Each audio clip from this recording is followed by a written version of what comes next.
We begin this part of our Barnsley Canal walk at Blue Bridge, which is the last stone canal bridge before we reach Coldhenley Reservoir. As we turn, we can see that like so many other parts of the canal, this stretch has silted up. As we move the short distance towards the reservoir, the remains of the canal are on our left. When the canal was first built, Coldhenley Reservoir did not exist. At that time, water levels were regulated a bit further away via Winterset Reservoir. The canal was fed from Winterset via a channel on what is now the north side of Coldhenley. The upper dam at Winterset Reservoir can be seen here, as viewed from the lower dam at Coldhenley. The channel would have ran to the left of where the water ends now.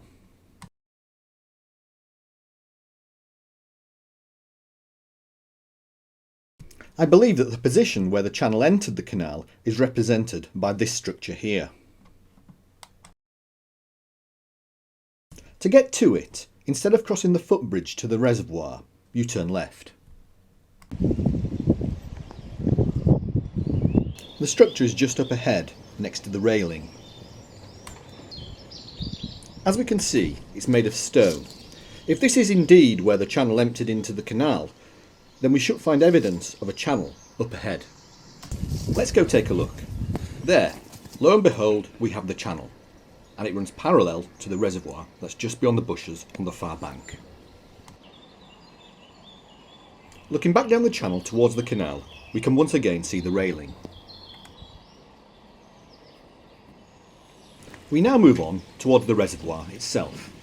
The bridge to the reservoir crosses a point where water still flows out of the reservoir towards the location of the old canal. Let's take a closer look.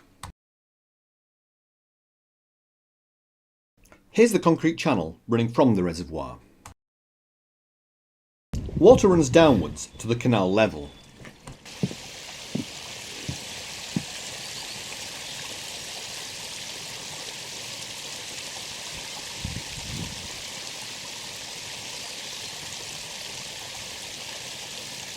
The canal would have run somewhere down there.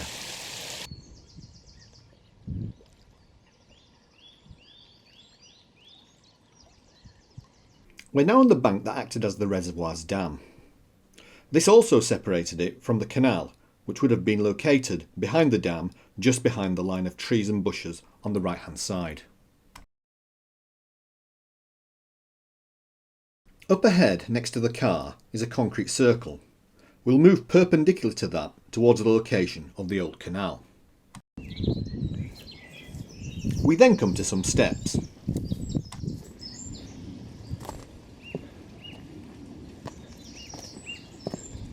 You can see some water ahead in the place where I would have expected the canal to have run.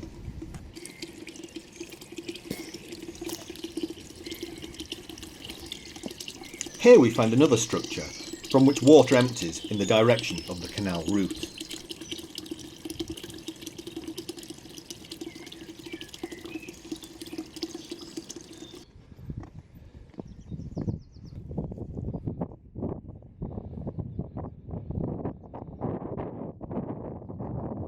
We're now looking towards where the canal would have flowed. Its approximate position would be the point where the grass meets the brown soil of the field beyond. We then come to another point where there appears to be water seepage from the reservoir toward the direction of the canal route. Again, there is clear evidence of a channel. And now back to the canal side, where the canal once again becomes clearly evident. We finish this section of canal on Coldhenley Common Lane. The green signpost points to where the canal route continues.